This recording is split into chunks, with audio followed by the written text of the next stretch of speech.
How are we going, everybody?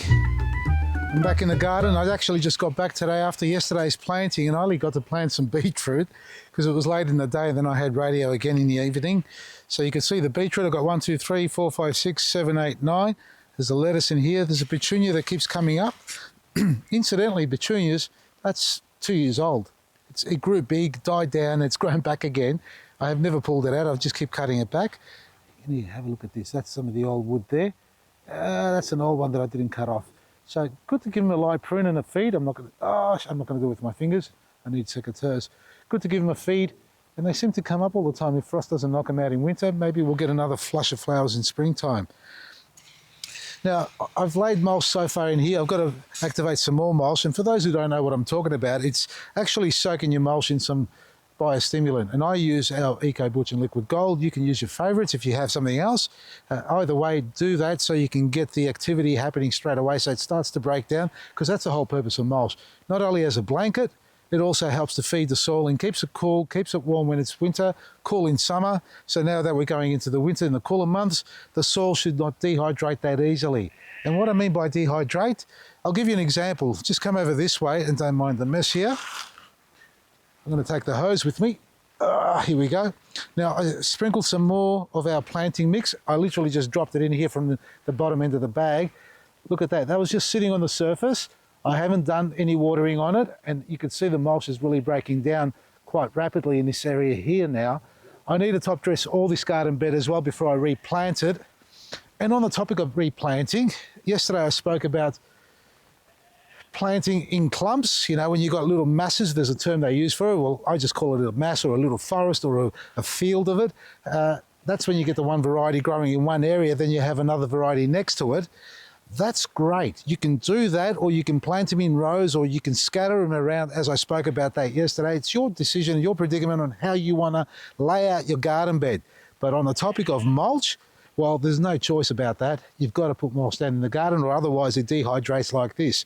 And I showed you that just now, and the rest of this garden bed, we had good rain over the evening, and it is already dry on the surface because there isn't any mulch in this area. So this is an area that has to be mulched like every other part of the garden bed, irrespective of whether you're growing vegetables, herbs, or flowers. Now, comparing it to a bed that has very little plants in it and no walls on the side, as you just saw there, this bed here, by comparison, has got the high walls, soils down below, and we've got a lot of foliage over the top here. And I haven't mulched it. I've got no mulch left in here, folks. It is nice and damp in there. Let me grab some. Look at that. It's super damp. Beautiful. And I haven't watered. They've got, I just squashed the worm again. Anyway, they've all get the same amount of water from the sky. I haven't watered these garden beds, and the ones that are doing really well are beds like this because they've got plants still actively growing. So that is a vital part about it. So as soon as you allow your beds to be, just to stay stagnant with no plants in it, no sooner do you do that, the microbes do die off. They start depleting because they've got no food source coming in from above, that's from us, or the plants. So have a plant in your garden bed, or many plants, or try and fill in the gaps as you start harvesting. Well, that will probably change the whole model of how you garden, because you may harvest some of the lettuce and there's the others still growing on, and then you're replacing those lettuce you harvested, so then your rows may start to change and become more scattered.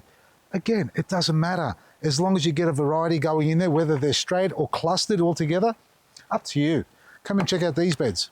Just to remind you all, these garden beds, all of them, pretty much all of them, are getting a total revamp. Why? A, because I haven't been planting consistently, and B, the bloody sheep got out not once, not twice, 3 bloody times. That's right. And every time they got out, I wasn't home. Wonder how they escaped, eh? Anyway, they ate a lot of stuff. They ate the silver beet there. They ate the leeks. They chomped the leeks down. They chomped into the capsicums. They literally try to eat anything that's green. You'd think that I don't feed them.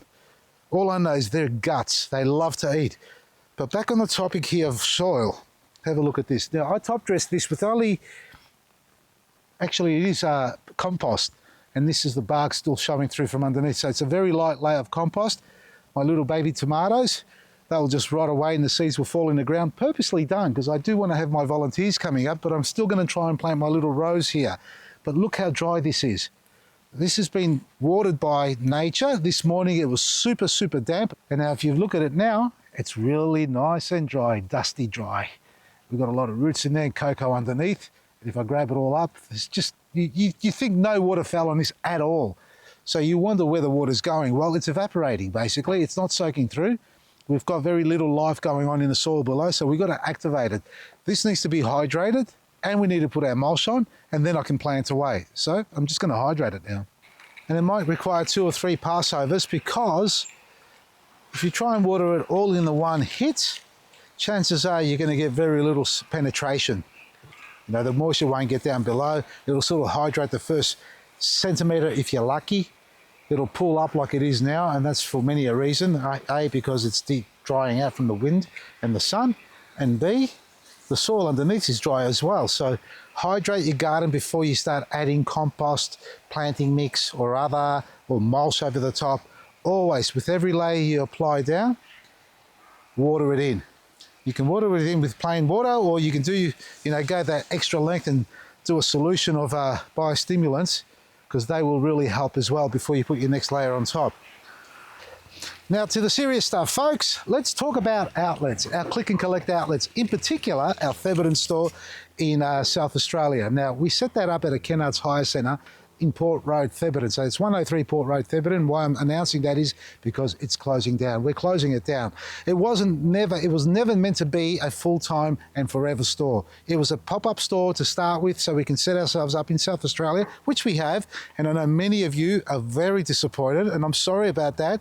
But the reality is it's costing us, the model that we run, I should explain. The way we have designed this model so we can keep our prices down is to work with like-minded gardeners, homeowners, or people who've got a property where they can store the products. Now, the aim about that is that we don't want to go into a retail world where we actually running a full-fledged garden centre with plants and all that. If we wanted to do that, I would have done it already. And that would mean multiple staffs at every outlet under our banner, rental agreements in place and plans and everything else that goes with it. I don't want to go there. I just want to stick to the basics, and that's giving you quality products at the best prices possible. We want you to be able to benefit. And if you want to do comparisons, there are companies out there trying to produce similar products to ours. They're nothing like ours. The fact of the matter is that they aren't. And I've already done our trials, and I know them, and they've run away with the concept, trying to overtake us in their pledge to be able to get a product supposedly as good as ours. Now, the fact of the matter is they're not, and they are 3 times the price. So an inferior product by comparison, 3 times the price, because they've got all those logistical costs. It's common sense for everybody. If you want to have a cheaper product, and not by quality, by price only, you've got to reduce your overheads, your logistics, your storage, your handling, all those links in the chain that get longer and longer. It's us who manufacture, and we want to bring it direct to the public. We've got plenty of garden centres who want to stock our range, but they can't have it as cheap as we do. And I'm sorry about that, but it's simply the fact. You've got a distribution network that's got to pay for that to get it to the garden centre. So there's a handshake every time. More handshakes that go on through that model than it is with our click and collect. Does that make sense? So we've got families all over Victoria. We've got about 10 stores in Victoria that are thriving with our products and our click and collect model, and they are commission based, so they get rewarded. So if you're interested in South Australia to get involved, because Davern Park is staying open, we're not closing that. Dom and Phil there are wonderful. We love them to death. They've been managing the Theberton outlet as well. Now they're going to run it through the Davern Park outlet, as they have been already, and continue to do so. So they will be stocked up, but I know a lot of you are complaining having to drive more than 20 minutes. Well, you know how crazy that sounds for a Victorian? Seriously, but I respect that. It's just crazy from my perspective, but because I've been in South Australia so long and so many times, I get it, but it's a smooth drive to Davern Park. Believe you me, I enjoy it every time I go up there. Nevertheless, if you're interested in and around Theberton, if you live there or even further south, by all means, send out an email or contact us to show your expression of interest, and we'll discuss the opportunities with you further.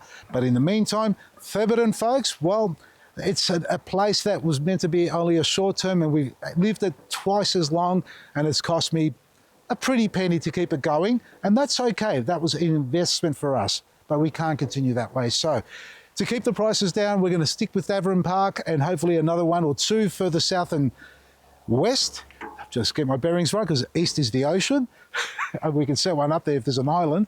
And in the meantime, hopefully we find another pop-up that we can set up for you guys and enjoy in South Australia. In the meantime, if you want to get some products before Thebyton closes, it's on the 11th, the last day. Get online, put your orders in, or pop in there on the weekend when they're open and say hello, and your expression of interest or concerns or whatever it is. Big hugs and kisses to all. We're not going away, we're just growing. We're refining our model and making sure our prices stay down, because the world's gone crazy. We all know that. Prices are going through the roof everywhere. The cost of living has skyrocketed. Our wages haven't gone up. Our costs have all gone up for everybody, not just me, generally speaking. So let's work together. Let's get the model right. If you're interested, it's, what would it be? A 6x6 area, approximately. That's all we're looking at to get you started, providing we've got the right access and council approval as well. So we've got to tick a few boxes. Vasili'sGarden.com. And if that doesn't interest you and you live in a place where none of this matters, well, focus on your garden, look after it, mulch it, and look, let's get back to this topic. Look what I planted here. Cabbage, cabbage, cabbage, flowering cabbage that the sheep ate half of it and part of the top, but it's still going strong. It's like a rock. And we've got lettuce in between, double lettuce here, double lettuce there, and a lettuce over here with a silver beet there. We've got some chicory over there, spring onions here. So it's still companion planting, multi-species planting and the like, but a bit more orderly so that I can find my food when I'm hungry. Seriously, look at this. After I cleaned up, I found some onions that I forgot all about. Now, these aren't new ones, that's shrunken.